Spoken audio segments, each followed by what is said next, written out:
There were a lot of stories I could have chosen for the holidays. Santa and his whole deal would have been obvious, Krampus would have been fun. Hell, I debated just painting Dwight Schrute dressed as Belschnickel.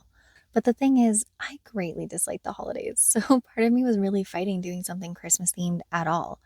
I know it's an absolute scandal, but I worked in retail for over 10 years, and if I hear a Christmas jingle or see a mall Santa, my brain autofills crowds, gift receipt requests, and numerous people asking me to check the back. Actually, I want to set the record straight while we're here. There is nothing in the back other than lockers, staff trying to scarf down a food court lunch in under 15 minutes, and damaged items from 2008 that nobody knows what to do with. Please stop asking staff to check the back. Anyways, despite my Grinch like reactions to all things Christmas, I still love folklore, so I wanted to find a way to make something holiday themed that didn't give me Boxing Day PTSD. I first thought about making a video for the winter solstice. My husband and I attended a solstice party where, despite the Canadian cold, we stood by a snowy fire as our host recounted the story of the Oak King and the Holly King. We rode out cars, stuffed them into a Yule log, and then watched as they were burned on the fire, and I can't wait to go back this year. However, when I was thinking about what to do, I saw this card on my wall and decided instead, we're going to talk about a folklore story that I loved when I first heard it earlier this year. It's something I see every day that sits above my desk, and it's full of holiday and horror. Jólakötturinn, also known as the Yule Cat. I first learned about the Yule Cat in February when my friend and I went to Iceland. We did a folklore tour, which I highly recommend, and one of the stories we learned was about Grýla and her sons, the 12 Yule lads. When the tour guide started telling the story, we were walking up a chilly hill, and I was fixated on his every word. Nothing steals my attention more than someone telling me a tradition, folklore, or something from when they were little. I'm willing to put aside my dislike for the holidays because the Yule Cat captured my attention and reminded me there was more to Christmas than chaos.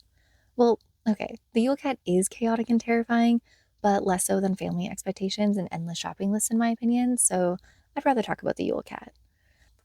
I started my research with Grýla because, from what I can gather, she's been around the longest. A few sources spoke of her first appearing in the 13th century, and there were a lot of people that referenced the prose Ada. I found a couple translations and couldn't find mention of her, so I'm assuming it was lost in translation, but it did drive me crazy for hours. So if anyone knows where she is in there, please tell me. I did, however, find her in another 13th century source, the Sturlunga saga. The sagas were historic prose describing the Nordic and Celtic inhabitants of Iceland around the 11th century CE, so it was really interesting to see her date so far back. The excerpt I found is in a 19th century edited compilation, and I was relieved to finally find mention of her.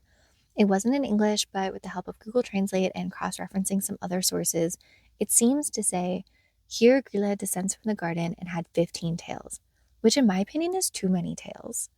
After that, she appeared in folktale collections and some nursery rhymes that felt very reminiscent of the Brothers Grimm. One of my favorite sources that mentioned Grýla was John Arneson, who was an avid collector of Icelandic folktales in the 1800s. He went on for nearly an entire page describing just how monstrous and hideous Grýla was. We're talking multiple heads, horns, long ears, and teeth like burnt lava. From head to toe, he does not skip a single hair of description, and then at the end waves a vague hand and says, more is told about these trolls that is not worth repeating. Okay, sir, but we now know she has 300 noses? Whatever. Sass aside, John Arneson's collections actually were the most helpful. He was the first that I found that associated her with the holidays in general. The stories seemed to be that Grýla killed and maybe ate her first husband, and that her second husband seemed to steer clear, so he's not mentioned too much. Though the number of children shifted in different versions, each story showed that her children represented a certain day around the holidays and caused their own trouble in town on their specific day. Grýla herself was known for making stew of bad children and used her Christmas cat to help her find them. The Christmas cat, however, is particular and only consuming children that did not receive clothes for Christmas. A part of an old poem reads, when Yule night was come, the children clutched their presents as the cat outside looked on. Some might get an apron, some shoes or other stuff, as long as they got something, that would be enough. Because he couldn't eat them if they had new clothes to put on, he'd hiss and howl horribly, and then he would be gone. Whether he's about still, I really couldn't tell, but if everyone gets gifts for Yule, then all may yet be well. An article in the Semiotics of Literary Cats pointed out that it's not often you get a scary depiction of a cat. Maybe the eeriness of Alice in Wonderland's Cheshire Cat, or the seemingly neutral black cat from Coraline. The article points out that it was in the Middle Ages when cats became connected with evil, and then later associated with bad luck and witchcraft.